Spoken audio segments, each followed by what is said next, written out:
Channel पर। तो आज का जो टॉपिक है वो है स्फेयर ऑफ अर्बन इन्फ्लुएंस। ठीक, तो ये है आपका ज्योग्राफी ऑप्शनल पेपर वन में जो ह्यूमन ज्योग्राफी है, तो उसमें एक चैप्टर है पॉपुलेशन एंड सेटलमेंट ज्योग्राफी, उसके अंदर का ये टॉपिक है स्फेयर ऑफ अर्बन इन्फ्लुएंस। ठीक है, तो इसे समझते हैं ये क्या चीज़ है।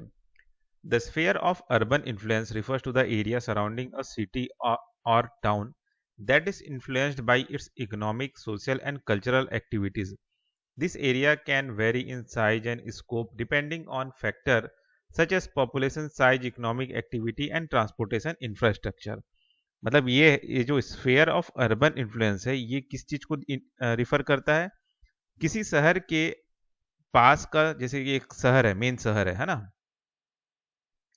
उसके अराउंड में जो एरिया है ना, तो जो उसके अराउंड में जो एरिया है वो कहीं ना कहीं इन्फ्लुएंस हो रहा है इस मेन शहर की वजह से। ठीक है, चाहे वो इकोनॉमिक एक्टिविटी हो, सोशल एक्टिविटी हो, या कल्चरल एक्टिविटी हो। ठीक है, और ये जो एरिया है ये अलग साइज का हो सकता है डिपेंडिंग ऑन अलग अलग फैक्टर, जैसे कि पॉपुलेशन साइज, इकोनॉमिक एक्टिविटी, या ट्रांसपोर्टेशन इंफ्रास्ट्रक्चर।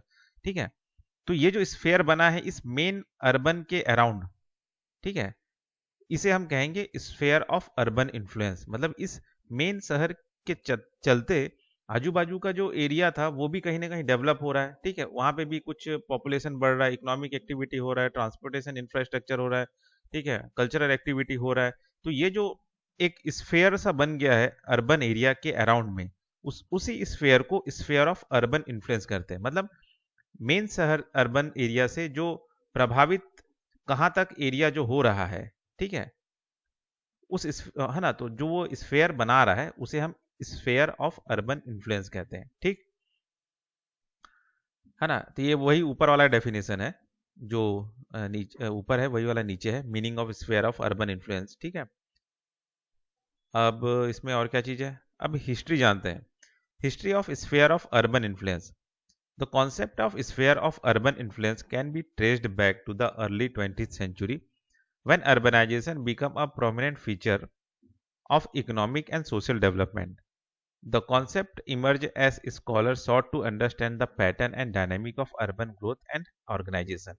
ठीक है, मतलब अर्ली 20th सेंचुरी में ये जो स्फेयर ऑफ अर्बन इन्फ्लुएंस वाला जो कॉन्सेप्ट है वो आया था। ठीक है, जब अर्बनाइजेशन जो था एक प्रोमिनेंट फीचर था इकोनॉमिक और सोशल डेवलपमेंट के लिए। ये जो कॉन्सेप्ट था ये स्कॉलर ने इसलिए लाया था ताकि वो अंडरस्टैंड कर सके पैटर्न और डायनामिक अर्बन ग्रोथ का और ऑर्गेनाइजेशन का। ठीक है, ये चीज था, है ना।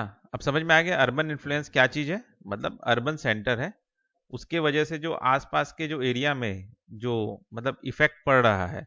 ठीक है, जाहिर सा बात है, अब मेन शहर है तो मेन शहर ही बस शहर नहीं रहेगा, उसके आसपास के जो अराउंड में भी कई सारे जगह होंगे जो प्रभावित होंगे। ठीक है, उस मेन शहर की वजह से। तो जहां तक वो इन्फ्लुएंस कर रहा है जो मेन शहर है, ठीक है, तो जहां तक प्रभावित कर रहा है और एक स्फेयर सा तैयार हो रहा है वो उसे हम स्फेयर ऑफ अर्बन इन्फ्लुएंस कहते हैं।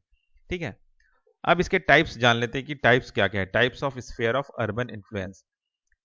The sphere of urban influence can be classified into several types including metropolitan region. ठीक है, अब मेट्रोपॉलिटन रीजन में क्या है?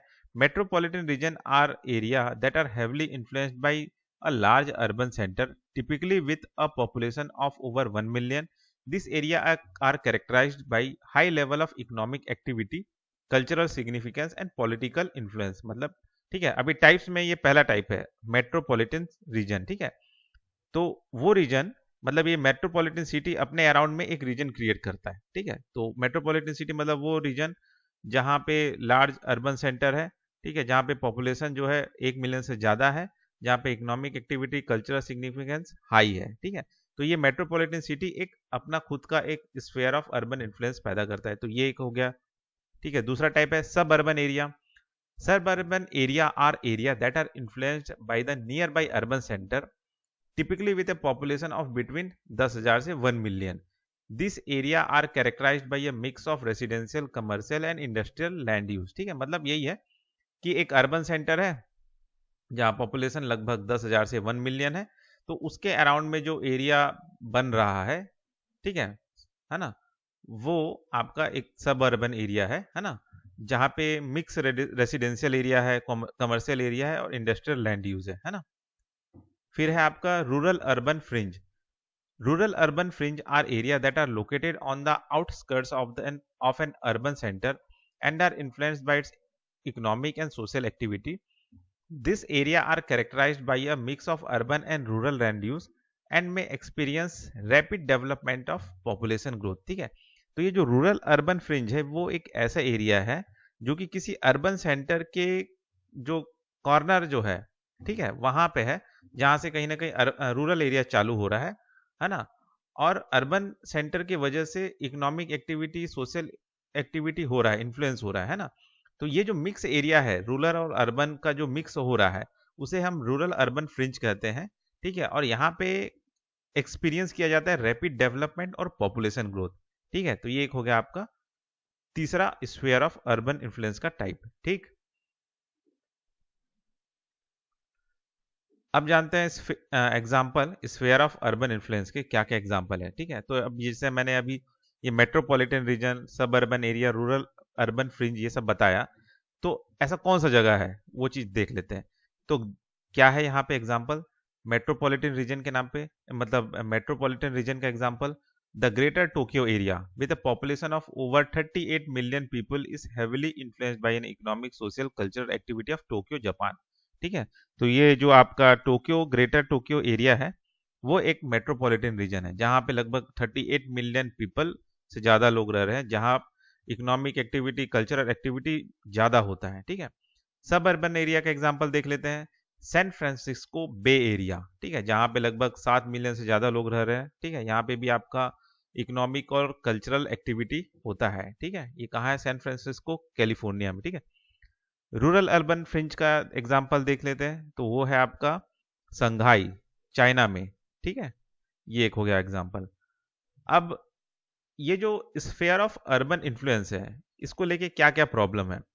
तो पहला प्रॉब्लम वही इकोनॉमिक डिस्पैरिटीज, कि भाई जो कंसंट्रेशन है इकोनॉमिक एक्टिविटी जो अर्बन सेंटर में ही हो रहा है, जिससे एक तरह से इकोनॉमिक डिस्पैरिटी होता है अर्बन सेंटर और रूरल सेंटर के बीच में, या फिर साथ ही साथ वो दो अलग अलग अर्बन सेंटर्स के बीच में भी इकोनॉमिक डिस्पैरिटीज होता है इकोनॉमिक एक्टिविटी को लेके, है ना, कि मतलब यहाँ इन्वेस्टमेंट ज्यादा आ रहा है, यहाँ कम आ रहा है।